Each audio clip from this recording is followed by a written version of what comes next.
Moving on to example 1, you need to find all the principal values for sine inverse of 1 by root 2. So first step, what are you going to do? Whenever you have an inverse function, you're going to equate that to a variable. It can be x, y, z, it can be anything. So you have sine inverse of some value equals y. You can also write this as 1 by root 2 equals sine y. Correct? When the sine inverse goes to the other side, it becomes sine y. And this value is left alone. Correct? Sine inverse of 1 by root 2 equals y, it becomes 1 by root 2 equals sine y.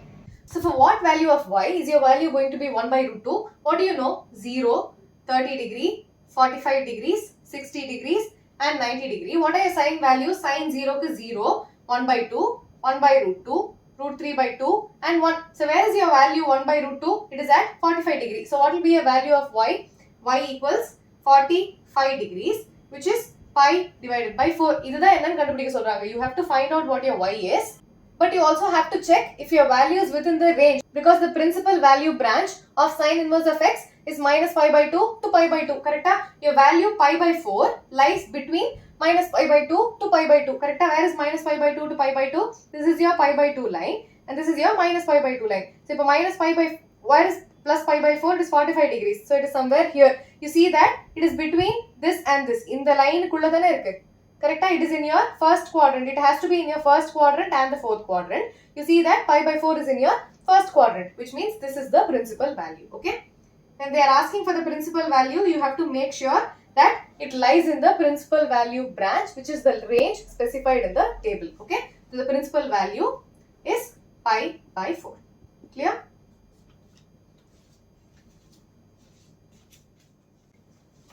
Example 2, I have to find my principal value of cot inverse of minus 1 by root 3. So what is your first step? You have to equate this to some variable that you know. Now y and what is cot inverse of minus 1 by root 3 equals y? I can also write this as minus 1 by root 3 equals cot y. When the inverse comes to the other side, it becomes cot y. Okay, for what value of y is the value minus 1 by root 3? First 1 by root 3 So 1 by root 3 equals cot y. So what do I have? For what value of y is it 1 by root 3? Y equals cot, it is going to be 60 degrees. Correct?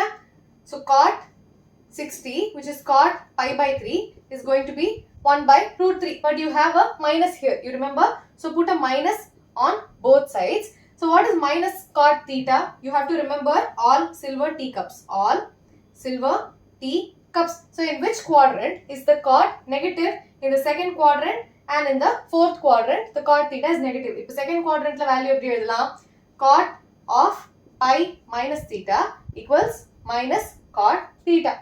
Correct? So minus cot theta can also be written as cot of pi minus theta. So what is this? Cot of pi minus, what is my theta?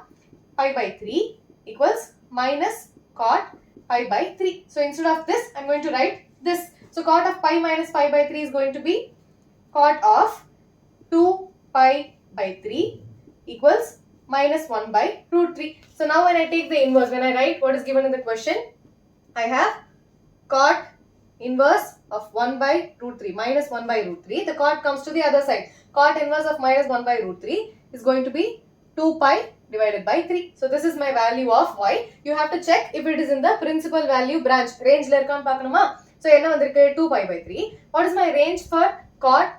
Cot, it is going to be 0 to pi. You see that the value is between 0 and pi and it is not 0 and pi. Correct? So 2 pi by 3 is between this. So this answer is right. Okay? It is very easy, very straightforward. You just have to remember all silver teacups. In the Mari or few relations, you have to remember this table. Okay?